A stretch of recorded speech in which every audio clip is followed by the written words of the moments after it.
President Kennedy was assassinated almost 50 years ago.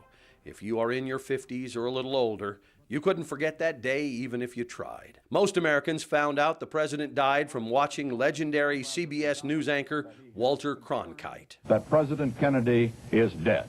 Clint Hill knew long before the rest of us. As soon as I got up on the car and looked down, because when I put Mrs. Kennedy back in the seat and the president's body fell into her lap, I could see through the hole in the president's skull that most of his brain matter in that area was gone.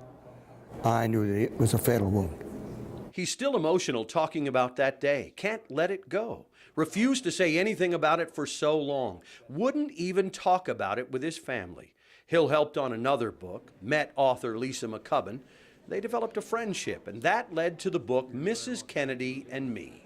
It really was a cathartic experience, and that's really been beneficial to me emotionally.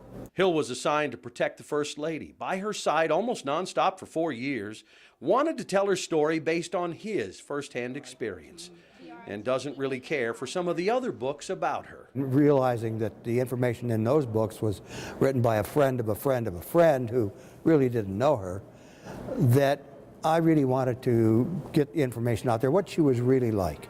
I wanted to pay tribute to her, and that's what this book is meant to do. Most of the book, Mrs. Kennedy and Me, focuses on the First Lady, but it's his firsthand account of that day in Dallas that Hill will be forever remembered for.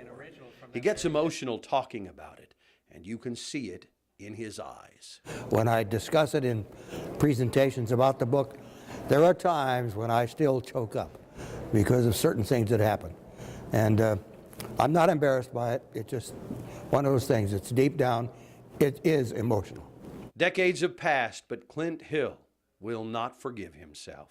He tried, but he did not save the president's life. I've had people say you did everything you could have done, and I did what I could do, but I realized that wasn't quite enough.